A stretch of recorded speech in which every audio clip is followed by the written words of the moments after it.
Trajectoire elliptique d'une comète. Je vous laisse lire l'énoncé. Ensuite, vous exprimerez le vecteur position OM dans la base polaire.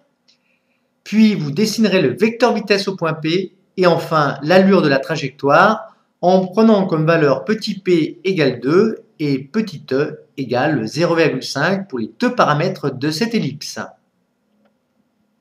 Bien, on va tracer la trajectoire d'un point M dont les coordonnées polaires sont les suivantes. La coordonnée polaire est la suivante. Petit r égale P sur 1 plus E cosinus θ. Vous reconnaissez une ellipse, donc le point M va décrire une ellipse. C'est le cas, par exemple, des comètes ou de certaines planètes autour du Soleil. Bien, pratiquement la totalité des planètes d'ailleurs.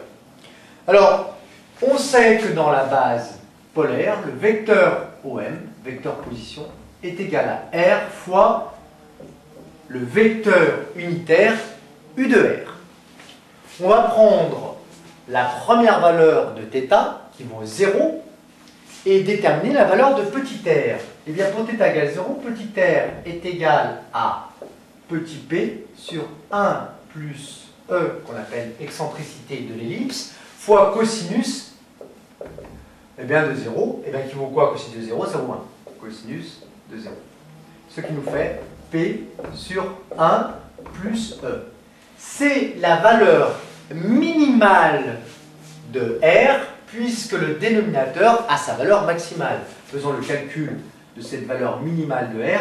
R min est égal à 2 sur 1 plus 1 demi, puisque E égale 1 demi et P égale 2, ce qui nous donne 2 sur 3 demi, ce qui nous fait 4 tiers. Évidemment, c'est une distance dont l'unité légale est le mètre, je vous rappelle. Alors, on va placer ce point M. Ce point M, il est confondu avec le point P, qu'on appelle le périgée. C'est la distance la plus petite par rapport au point O, centre du repère cartésien E de X, E de Y. 4 tiers, donc voilà, 1 plus 1 tiers, ça nous fait, voici le point P. Au passage, on va mettre le vecteur vitesse du point P, c'est égal à Vp fois U de Y. Et bien, comme Vp est positif, ça veut dire que la vitesse est orientée comme ceci. Donc, le point M va décrire cette trajectoire dans ce sens-là. Voici le vecteur vitesse Vp. Évidemment, que vaut le vecteur vitesse OM? Eh bien, le vecteur position OM, pardon, il est ici. Le vecteur OM vaut R min fois U de R dans ce cas-là. Donc ce vecteur OM égale R min fois le vecteur U de R. On peut noter le vecteur U de R ici et le vecteur U de θ ici. U de R, U de θ étant la base polaire. Et puis on va peut-être maintenant enchaîner. Donc une fois qu'on a la valeur de R min, qu'est-ce qui nous vient comme idée? R max, bien sûr. Pour R max, comment on va faire? Eh bien, on va essayer de faire en sorte que ce dénominateur soit le plus petit possible. Ça marche pourquoi? Ben pour θ égale quoi? Pi. Parce que θ égale pi, ça fait moins 1. Donc à ce moment-là, on aura pour θ égale pi, eh bien petit r égale p sur 1 plus E fois cosinus pi. Autrement dit, P sur 1 plus E fois moins 1, c'est-à-dire moins E. Application numérique, pour cette valeur de R max égale 2 sur 1 moins 1 demi, c'est-à-dire 2 sur 1 demi, c'est-à-dire 4. Donc le vecteur OM vaudra à ce moment-là quoi? Eh bien, il se nommera déjà le vecteur OA parce que A correspondra à l'apogée, c'est-à-dire la distance maximale par rapport au point O, c'est-à-dire R max fois U de R. 4, on y va? Alors ça c'est 1, 2, 3, 4. Et voilà l'apogée. Périgée, apogée. Bon, on va prendre deux autres valeurs. On va prendre les valeurs θ égale pi sur 2 ou θ égale moins pi sur 2. Alors au passage, attention, l'angle θ égale 0, voilà, et ça c'était l'angle θ égale pi, hein, évidemment. Avec ici, à nouveau, U de R, et U de R, et U de θ.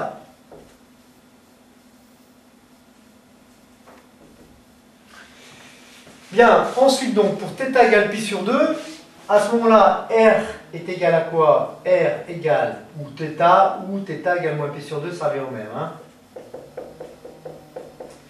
R égale P sur 1 plus E fois cosinus θ. Donc cosinus de pi sur 2 ou cosinus de moins pi sur 2, dans les deux cas, ça vaut 0. Donc ce terme-là se simplifie, ça nous donne donc R égale P, c'est-à-dire R égale 2. Donc pour θ égale pi sur 2, eh bien on a le rayon qui vaut 2, donc 1, 2. Voilà le point en position M1, hein, on va l'appeler le point M1. Et puis le point M2, pour θ égale moins pi sur 2 ici, on aura également 1, 2. Voilà le point M2. Il ne nous reste plus qu'à tracer la trajectoire elliptique donc, de cette comète, ou de ce satellite, ou de cette planète. Attention, c'est pas facile à tracer une trajectoire elliptique. Faut vous entraîner. Voilà. Voilà. Bon. Voilà pour cette trajectoire. À vous, vous aurez sans doute beaucoup plus de facilité que moi à tracer cette trajectoire. Alors, autres remarques, attention, le point O n'est pas le centre de l'ellipse, pas du tout. Hein. Et autre remarque, U de R, U de θ, la base polaire, n'est pas tangente à la trajectoire en chaque instant. Bien alors en bonus, parce que vous m'êtes extrêmement sympathique, eh bien regardez, tiens, on va se prendre un point M quelconque, je vais l'appeler M3 là. Traçons le vecteur OM3. Eh bien ce vecteur OM3, il est égal à R fois U de R. U de R sera comme ceci, évidemment, et U de θ comme ceci.